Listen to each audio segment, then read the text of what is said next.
Vale, vale. Ahora ya se está grabando, ¿vale? Ok. Ok. Bueno, pues vamos a comenzar. Os presento al doctor Verde, ¿vale? Él es interlocutor de la UNESCO por el napoletano, la lengua napoletana, y es doctor magistral en ciencias políticas y es profesor de la lengua y cultura napolitana. Además, es el presidente de la Academia Napolitana de la Lengua. Bienvenido y muchas gracias por querer estar aquí con nosotros hoy, la verdad, porque estamos tratando estos temas en nuestra clase de lenguas y de ideologías. Muchas gracias. Pienso que se digan muchas gracias. Moltes gràcies en valenciano, diré moltes gràcies. Sí. Molt bé, moltes gracias. Bueno, pues tenemos algunas preguntas en clase. Hablamos mucho sobre las ideologías lingüísticas, tanto en España como en otros países de Europa, la cuestión del estándar, la cuestión del dialecto frente a la lengua y la cuestión de cómo se estigmatizan o se desprestigian los diferentes o las diferentes variedades lingüísticas, ¿verdad?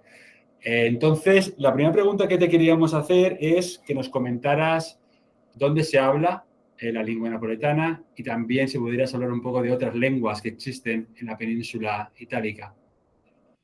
Sí, bueno, el napoletano obviamente, naturalmente se habla de la ciudad de Nápoles, de la región de la Campania y más o menos en todo el sur continental y también en los Abruzzi,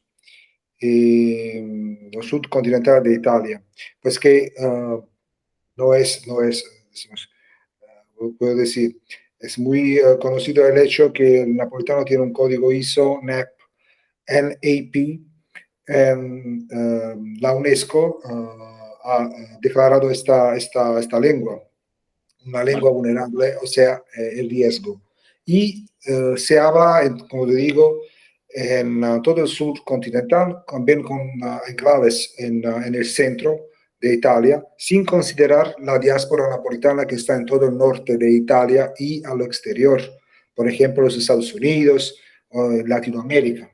Así que, como yo hablo de napoletanófonos, o sea, lo que hablan, lo que sean capaces de entender o escribir, también una variación diautópica de la lengua napolitana. Y para concluir, para terminar, hay otros idiomas, otras lenguas muy importantes en Italia. Se puede considerar el napolitano como la segunda lengua más hablada en Italia después del italiano y obviamente el siciliano. Y otras,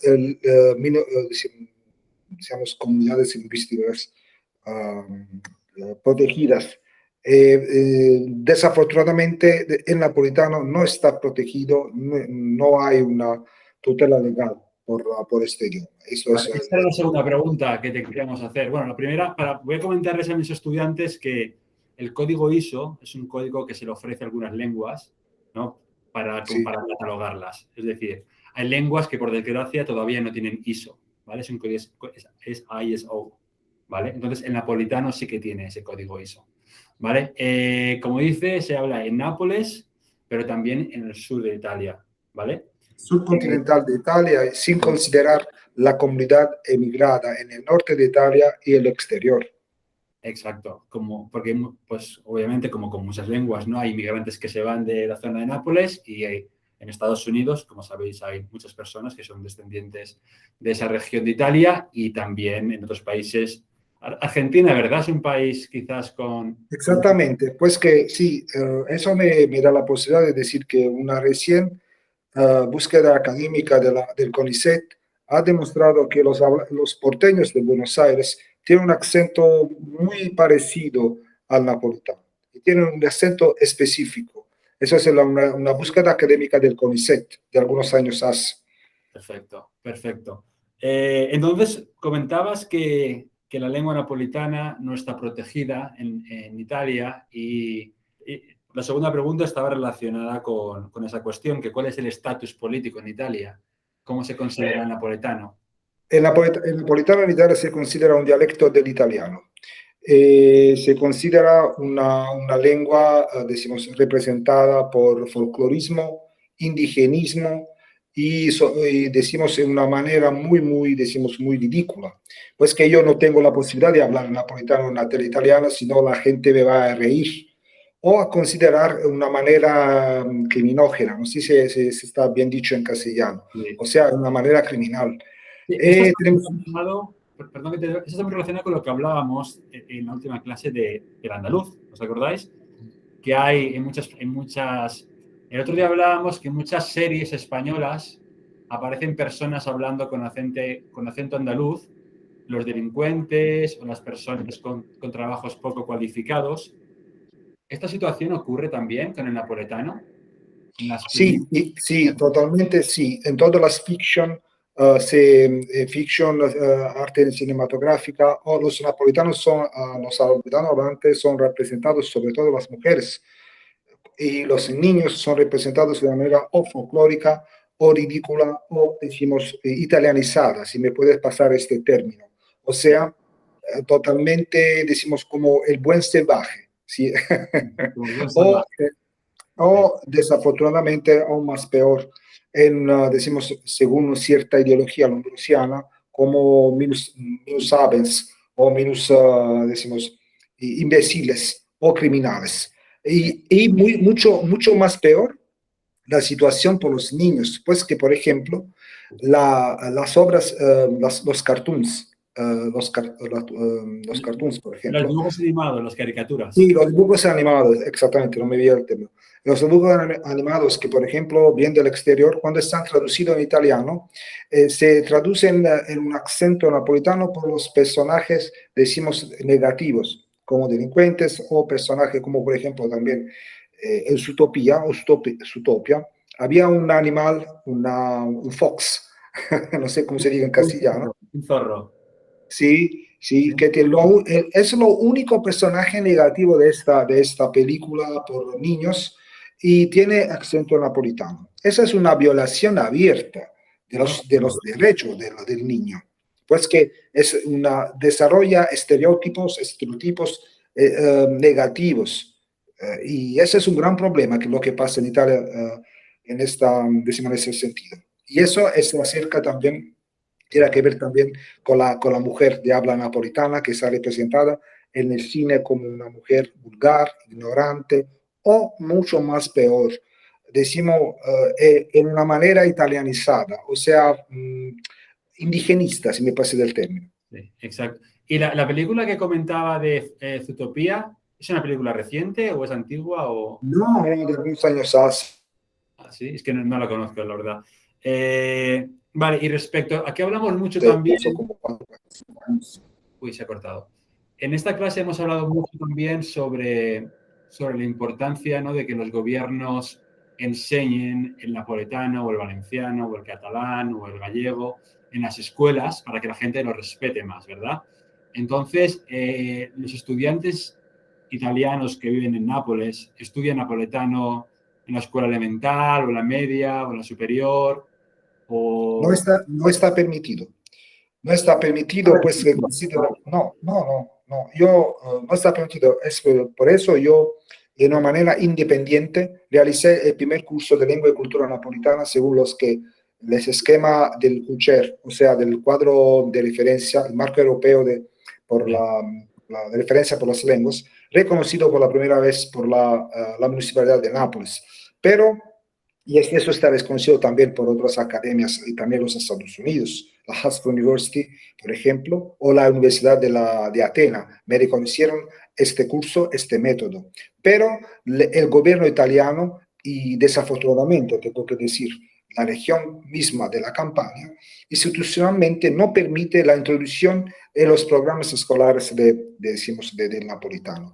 Yo realicé también dos proyectos europeos, Nápoles Lengua y Cultura y Nápoles Lengua y Cultura BIS, con un certificado de competencia de lengua napolitana para los niños de la clase del Instituto Comprensivo 72 Círculo Palasciano de Nápoles.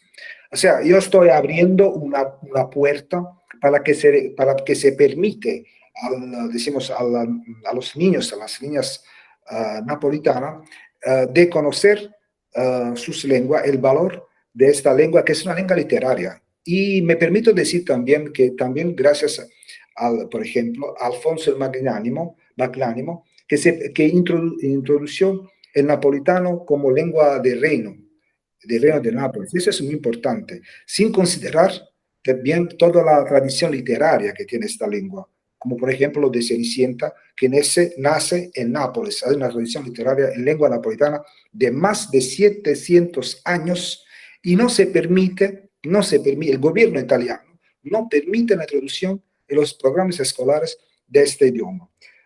Yo muchas gracias Vicente por esta oportunidad.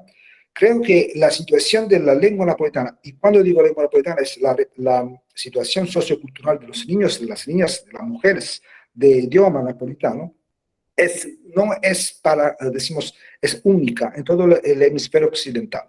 No se trata de una minusvalorización de una colonización cultural, lingüística, ideológica,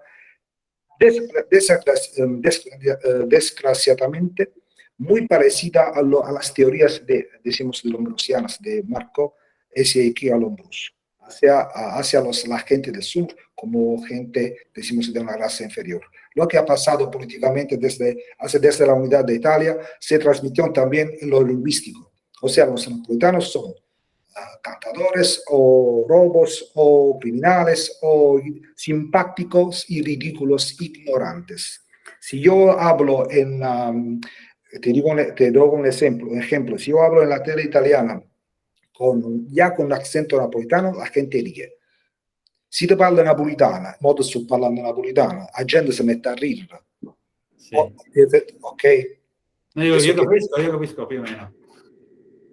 Eso es. La situación es muy, no es un caso que estoy trabajando mucho en cooperación con una red de sociolingüistas de toda Latinoamérica también, y que decimos que con la cual, por ejemplo, la Universidad también de Chiapas, Autónoma de Chiapas, realicé publicaciones por la Universidad Autónoma de México también, con la profesora doctora Carla del Carpio, que trabaja por la Universidad de North Colorado en los Estados Unidos, y también pertenezco con la Universidad de Chile, de Atacama. Realicé también algunas publicaciones con lenguas radicales y también coopero, trabajo con una revista de derecho, se llama Derecho Civil en Brasil, pues que el tema de la lengua es un tema jurídico. Yo lo estoy tutelando también desde el punto de vista de los derechos culturales en cuanto a derechos humanos. Y es por eso que el sábado pasado realicé este convenio, decimos, con el Consejo de la Orden de los Abogados de Nápoles, que, bueno, ya yo lo transmití también a la UNESCO, pues que como tú recordaste, muchas gracias. Soy interlocutor también de la UNESCO por el Año Internacional de las Lenguas Autóctonas, y también represento también el napolitano en el grupo de derechos lingüísticos el riesgo de la profesora doctora Miriam Yataco de Perú. Pues y también realicé algunas convenios en los Estados Unidos en 2019, también en la New York University, en Hofstra University, y también en el consulado de Nueva York. Pues que trabajo también con la Universidad de Atenas, de Peloponeso. Pues que el trabajo que estoy haciendo es un trabajo muy importante, jurídico, sociológico, antropológico, y no solo, que no es solo acerca del aspecto de la ortografía, de la gramática. Me intereso también de toponimia, recopilando la antigua y la indígena toponimia de Nápoles, pues que en el centro de Nápoles, centro histórico de Nápoles, ya bien patrimonio de la humanidad, se habla napolitano, y también la nomenclatura, la toponimia de las calles, decimos las calles o de los lugares, se transmiten, porque el napolitano se transmite como lengua materna, se transmite con una odotoponimia específica en lengua napolitana, que es diferente de la italiana. Yo, por ejemplo, realicé el primer mapa infoturístico recopilando este vernáculo y poniéndolo correctamente en la carta. O sea, tengo que decirte, es un trabajo muy amplio, muy grande, y afortunadamente coopero internacionalmente de una manera muy adecuada y también te lo agradezco mucho por esta oportunidad, porque te digo, si se puede decir así, te subrayo, te evidencio, no tengo muchas posibilidades en Italia. A mí no me permiten de entrar en una universidad en Italia, que lo sepa esto, pero puedo hacer conferencias, convenios en Atenas, la Universidad de Atenas, en Nueva York, en Brasil, en todo el mundo, en esta también en esta ocasión. Puedo realizar publicaciones académicas en la Universidad Autónoma de México y todo eso. Pero en Italia hay un frente común para que no se hable, para que no se proteja esta lengua, para que no se enseñe. Y eso es un gran problema. Y me perdona por esta énfasis, pero tengo que decir todo eso para que se entienda. O sea, se puede considerar el napolitano, no es un caso que coopero con la profesora Carla del Carpio, decimos, por la protección en común de la comunidad lingüística de Tzotzil en México. Porque hay muchos enlaces, bajo el tema, decimos, de la colonización cultural y lingüística entre las dos comunidades. Hemos hecho también una entrevista por una radio de México, de Ciudad de México, sobre esos temas. Y bueno, estoy a toda tu disposición para aclarar el tema y cuando quieras. Y me perdona si te hablo mucho, pero son muchas las cosas que, no, que porque se realmente me gusta ver bueno, que se está luchando, ¿no? Y peleando un poco porque vuelva el respeto a la lengua napolitana. Así que nada, te agradecemos mucho que hayas querido participar y porque más que nada porque en Italia ya es tarde, ¿no? Son las 8:20 en Italia. Así que muchas gracias por todo y estamos en contacto porque como sabes me interesa mucho todo el tema que investigas. ¿Vale? Muchas gracias a ti o a tú y a todos los estudiantes que... Sí, que están aquí, que no los ves, pero están aquí alrededor. Sí, sí, hasta pronto. Un saludo. Chao, chao. En napolitano se dice stato buono. Ciao. Stato. Ciao. Vale, just leave the call.